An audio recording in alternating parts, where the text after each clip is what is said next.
নামাজ পড়ে না, খোদার 365 দিন, একটা বছরে কোনো দিন যে ছেলেটা ফজরের নামাজ পড়লা না, তুমি কোন মার ঘরে জন্ম নিলে?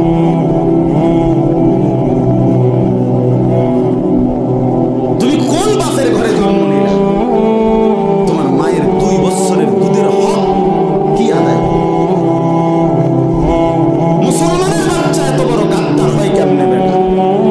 এত বড় নাফরমান, এত বড় হাইওয়ান, এত বড় চতুষ্পদ জানোয়ার মুসলমানের ঘরে হয় কেমনে বেটা? কেমনে হয় বেটা? এজন্য মনে রাখো বেটা, যে কপালে সেজদা নাই সে কোনো মানুষ না। যে সেজদা দেয় না সে মানুষ নয়, মানুষ নয়, জানোয়ার। সে জানোয়ার, হাইওয়ান, এটা চতুষ্পদ জন্তু, এটা জানোয়ার, এটা মানুষ। যে কপাল সেজদা দেয়, কেন আসলি বেটা তুই পৃথিবীতে বেটা? শুধু ভাত, শুধু খানা, শুধু পেশাব পায়খানা, শুধু লজ্জাস্থানের চাহিদা, শুধু শাহওয়াত, শুধু জিনা, শুধু ব্যভিচার, শুধু নারী, শুধু উলঙ্গ ছবি। আরে এটা তো কুত্তা বিলের স্বভাব ছাড়া কিচ্ছু হইতে পারে না বেটা। এত জন্তু জানোয়ারের স্বভাব হইতে পারে না। মানুষের ঘরে মুসলমান, অথচ সে তার আল্লাহকে সেজদা করে না। কি মানুষ হইলি বেটা? কি পড়ালেখা শিখলি যুবক? এই ছেলে কি পড়লি বেটা? কার জমিনে বড় হইলি? কার আসমানের নিচে রইলি? কি রে বেটা, আমরা চেহারা চিনি না? এখানে দাঁড় করাই এখন বেনামাজি। চেহারা দেখলেই তো চিনা যায়। বেনামাজির চেহারার মধ্যে তো কোনো দয়া মায়া থাকে না। বেনামাজির চেহারা তো নির্লজ্জ, বেহায়া, বেশরম, পাষাণ, দয়া মায়াহীন, এমন মনে হয়। এজন্য বন্ধু, নিজেকে আরেকবার ভেবে দেখো। তুমি মায়ের সন্তান, তুমি বাবার সন্তান, তুমি মুসলমানের সন্তান। এই কালেমা বড় দামি কালেমা। আমি 72 বছর বয়স্ক, 72 বছর বয়স বুড়া চাচা, এরকম একজন বয়স্ক লোককে গত আগস্ট মাসে কালেমার দাওয়াত দিছিলাম। উনি হিন্দু। 2.5 ঘন্টা ওনারে বুঝাইছিলাম, বলছিলাম, কিন্তু উনি এটা বলে যে ঈশ্বর অদ্বিতীয়, ঈশ্বরের কোনো অংশীদার নাই, আমি প্রতিমা পূজা করি না। উনি এই কথাটা বলে, কিন্তু উনি কালেমা। আমি বললাম, চাচা, আমাদের সাথে আরো আলেমা ছিল, চাচা আপনি এই কথাটাই বলেন, এই কথাটাই বলেন, এটাই কালেমা। আপনি যেটা বিশ্বাস করেন এই কথাটা মুখে বলেন না, কালেমা আরবিটা বলেন, লা ইলাহা ইল্লাল্লাহু মুহাম্মাদুর রাসূলুল্লাহ, এটা বলেন।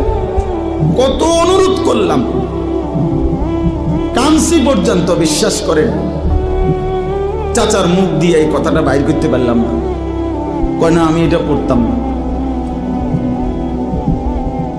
তখন আমি আমার সাথীদেরকে বললাম, হ্যাঁ, এবার 72 বছর বয়স্ক একজন মুরব্বী, 72টা বছর জীবন পার হয়ে গেছে, অথচ তার জবান দিয়ে একটাবার কালেমা উচ্চারণ করল না।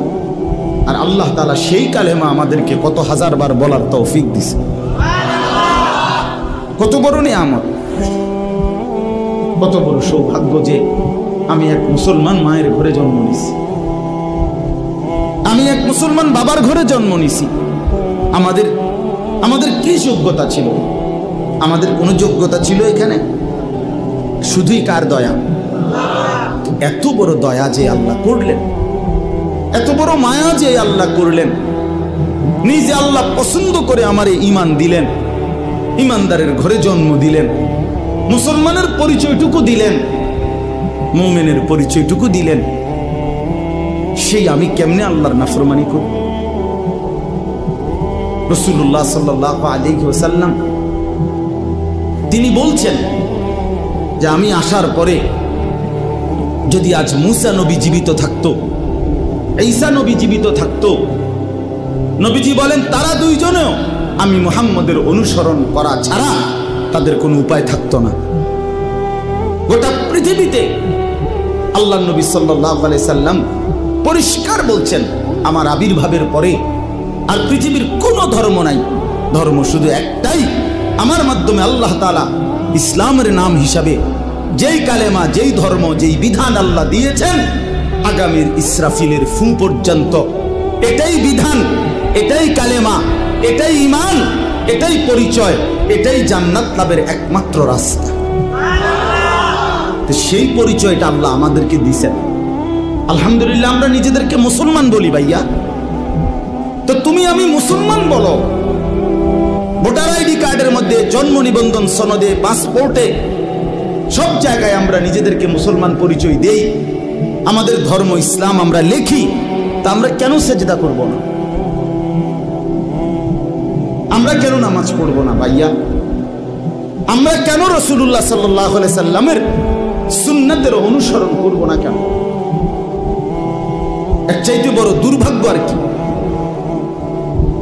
অনেক ছেলে, এই জন্য অনেক যুবক ভাই সবার কাছে অনুরোধ করলাম ভাইয়া, আমার হাত জোর করা অনুরোধ, সেজদা করো, নামাজ পড়ো। সেজদা না করলে কোরআন শরীফে আছে সেজদা যদি না করে তো ইবলিস তার পরিচয় 1 ঘন্টা আগেও তারে কোনো ইবলিস কইতো না, শয়তান বলতো না, তার নাম ছিল মুআল্লিমুল মালাইকা।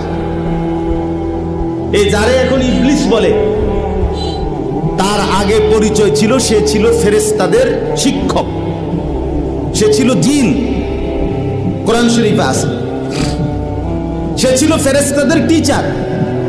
কিন্তু যখনই একটা সেজদা করে নাই, আদম আলাইহিস সালামকে সেজদা করতে বলছে আল্লাহ, তো কয়টা সেজদা করে নাই? একটা সেজদা না করার কারণে তার পরিচয় হয়ে গেল পরবর্তী মিনিট থেকে শয়তান। তাহলে এই জন্য শয়তানকে কেন শয়তান বলা হইল? সেজদা না করার কারণে। কথা বলেন না কেন? এই জন্য সেজদা না করলে শয়তান হয়, ইবলিস হয়, মরদুদ হয়, অভিশপ্ত, মালউন, লানতের যোগ্য, রাজিম, ঘৃণিত। এই জন্য ভাইয়া তুমি কোনোভাবে দামি হইতে পারবা না, দামি হইতে পারবা না। সেজদাবিহীন দামি হয় না। দুনিয়া তুমি আল্লাহর নাফরমানি করে যা ভোগ করতেছ, আলহামদুলিল্লাহ আমরাও আল্লাহর হুকুম মাইনা দুনিয়া তা ভোগ করতেছি।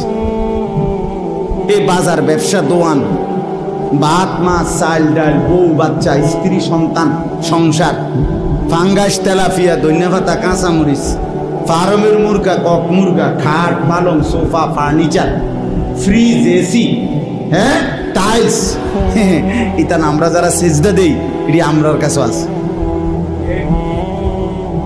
কথা বলে না কেন? তুমি আলগা কি ভোগ করে লাইলা? তুমি আল্লাহর নাফরমানি কইরা সারাদিন মোবাইল টিপা আমাকে রাইতে লিখি শান্তির দেশে থাও নাকি? তো আর কি তা? তো তুমি বেকুব আর কি তা, মানে বেশতি কি? হ্যাঁ, বেশতি কি? শুধু শুধু ধোকা, শুধু ধোকা, শুধু বোকামি করলো, ধোকা খাইল। দুনিয়া এমনি মিলে যায়, দুনিয়া এমনি মিলে যায়। আল্লাহ পাক কোরআনে ওয়াদা দিয়েছেন, আমি যাকে বানাইছি তার দুনিয়ার রিজিক আমি দেবই দেব। এই জমিনে যত কিছু আমার বিচরণশীল মখলুক, আল্লাহ বলেন ওয়ামা মিন দাব্বাতিন ফিল আরদি ইল্লা আলাল্লাহি রিজকুহা, সকলের রিজিকের দায়িত্ব আমি আল্লাহ আমার কাঁধে তুলে নিলাম। তাফসীরের মধ্যে আছে হযরত মুসা আলাইহিস সালাম একদিন আল্লাহ তাআলাকে জিজ্ঞেস করলেন, আল্লাহ আপনার সমস্ত সৃষ্টি ছোট বড়